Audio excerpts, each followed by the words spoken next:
This is Trends in Information Systems, a book by Richard Boateng and Jonathan Barner. We are discussing Chapter 2 of the book. A literature review identifies the limits and assumptions an entire field has accepted without questioning them. We map 3 territories: cryptocurrency, AI in healthcare, and digital sustainability. Zooming into sustainability, a machine learning model accurately forecasts energy emissions.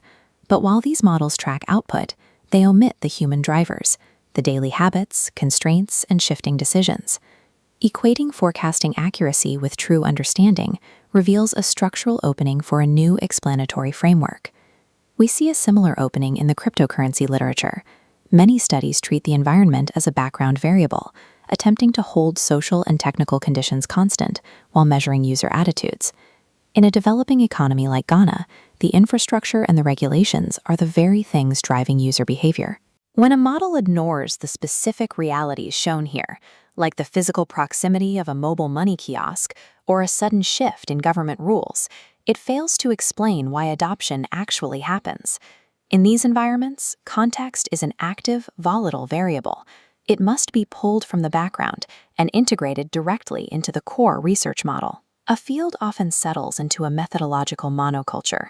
In adoption research, this usually means relying exclusively on cross-sectional surveys to capture a single snapshot of user trust at one moment in time. This reveals a physical limitation. A static survey cannot map a dynamic process. When a regulatory transition occurs, trust fluctuates and rebuilds, a mechanism that a single snapshot simply cannot see. This methodological habit acts as a structural barrier, preventing an entire field from investigating how processes unfold over time. Consider your own specific contribution. Field A features highly accurate predictive models, but lacks behavioral theory. Field B contains rich, overlapping theories that have never been connected. In an a-theoretical space like Field A, your task is framework building. You must provide the explanatory model of human behavior that the data lacks. In Field B, the theories exist, but they are fragmented.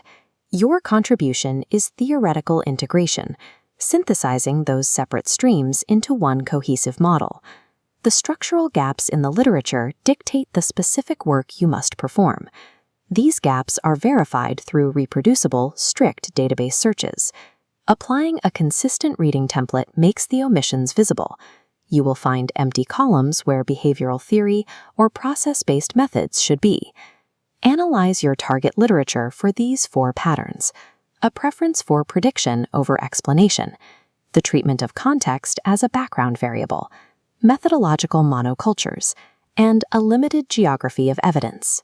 Take these 4 lenses and apply them to the papers you are reading now. Finding a gap requires identifying the structural limits of how a field thinks. A researcher succeeds by revealing exactly where a field's established tools can no longer provide answers.